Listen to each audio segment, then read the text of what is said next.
swipe, match, ghost. For most of us, this is the reality of modern love. It feels like a seemingly endless cycle of temporary connections and fading interest. We're told we have more choice than ever. So why do so many of us feel more lost than ever?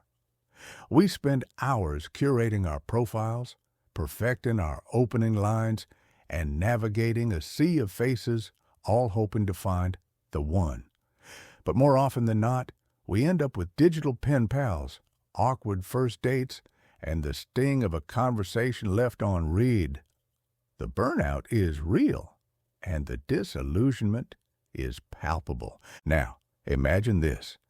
Your future partner is chosen for you, not based on a shared love of hiking or your favorite band, but on your family's social standing and the political alliances it will create.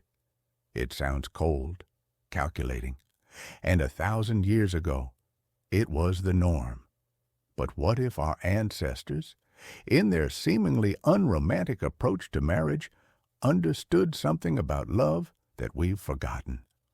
What if the key to a lasting relationship isn't found in a swipe, but in the surprising wisdom of the ancient world? The mess of modern dating. Let's be honest. The current dating landscape feels like a grand and sometimes failing experiment. Dating apps have handed us what psychologists call the paradox of choice. With thousands of potential partners just a swipe away, we've become like shoppers in a massive supermarket, perpetually wondering if a better option is waiting in the next aisle.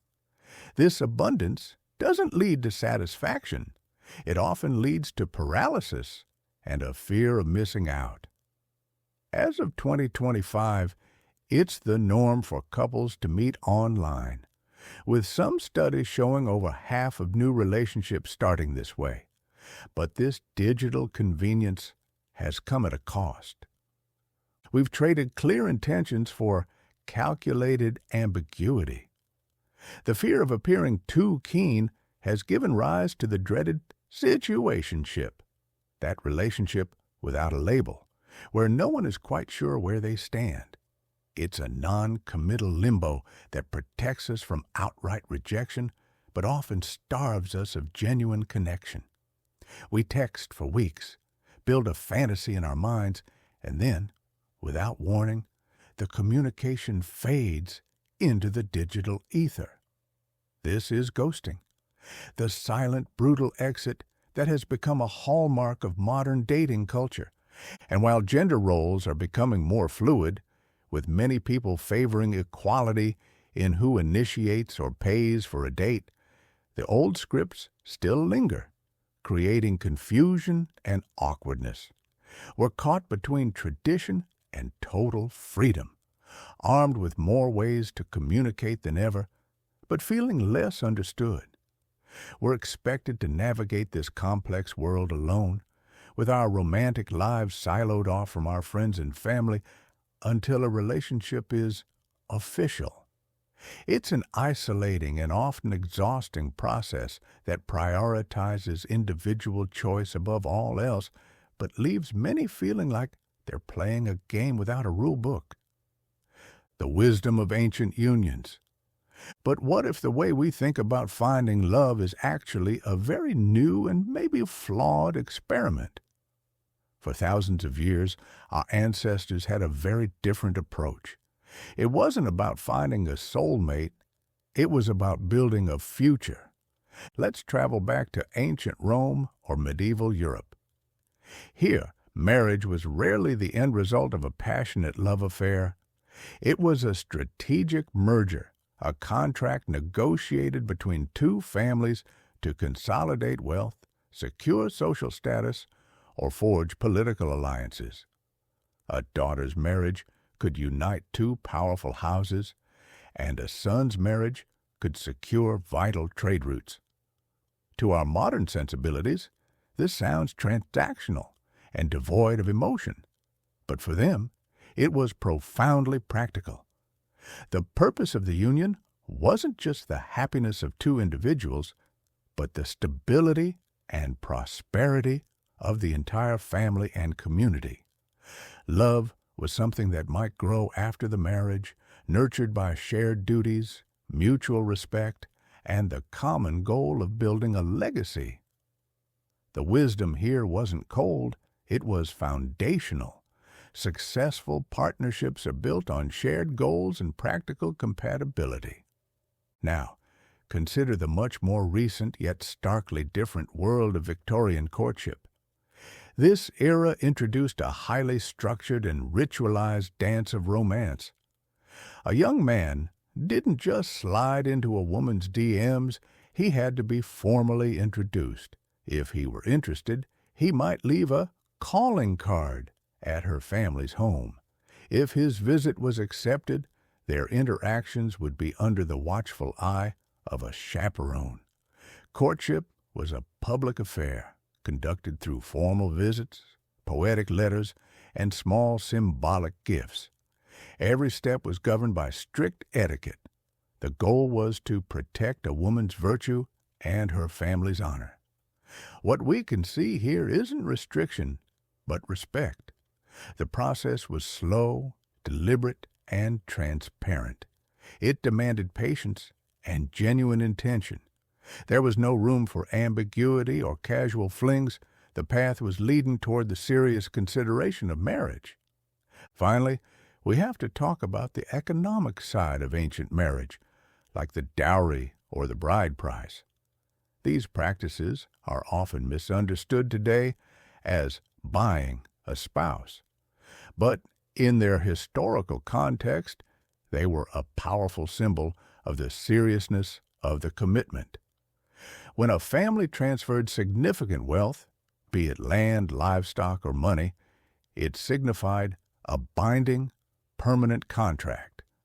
It raised the stakes for everyone, underscoring that marriage wasn't a disposable arrangement, but a cornerstone of the community.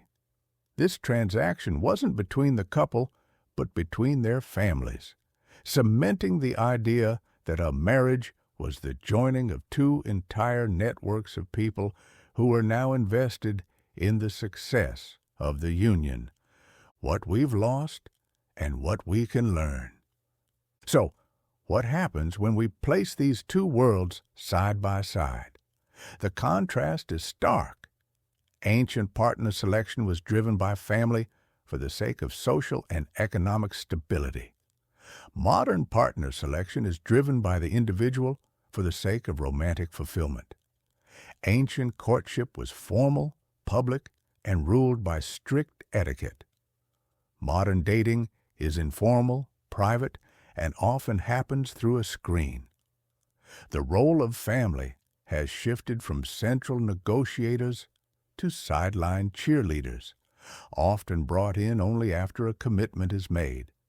Now, no one is suggesting we go back to arranged marriages or chaperoned dates. The freedom to choose who we love is a hard-won and precious right. But in our relentless pursuit of romantic love and individual choice, we may have thrown out some valuable wisdom along the way. Our ancestors understood a fundamental truth, that long-term partnerships are built on more than just initial chemistry. They valued clear intentions. The structured rituals of courtship, from the Victorian calling card to the negotiated marriage contract, left little room for doubt. Everyone knew what the goal was. In our world of situationships, re-embracing a culture of clarity and honest communication could save us from months of anxiety and heartbreak.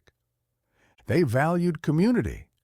Ancient marriages were a communal affair, with families deeply invested in their success. Today, we often date in secret, hiding our fledgling relationships from friends and family until we're sure. But what if we brought our community into the process earlier, not to arrange our marriages, but to offer perspective, support, and a vital reality check when we're blinded by that promising new spark? And they valued practicality. While we hunt for a spark, they look for compatible backgrounds, shared values, and a mutual commitment to shared goals.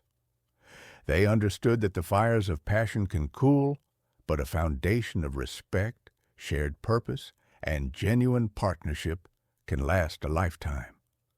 In our modern quest for a partner who checks every romantic box, we often forget to ask the most important question: can we actually build a life together?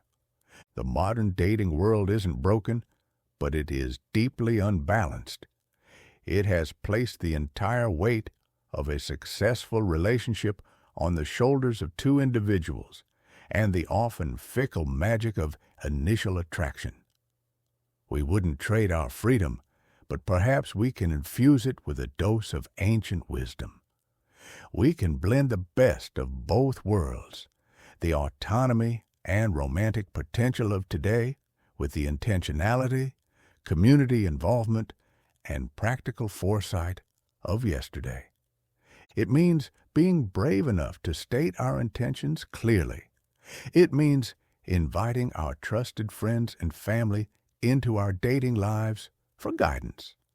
And it means looking beyond the thrilling chemistry of the first few dates to see the real, tangible foundations of a shared future. By doing so, we might just find that the path to a lasting, meaningful relationship isn't a new technology or a better algorithm, but a timeless wisdom that has been waiting for us to rediscover it all along. What piece of ancient wisdom do you think is most needed in dating today? Let us know in the comments below. And if this journey through history has given you a new perspective on modern love, be sure to like this video and subscribe for more explorations into the past and present.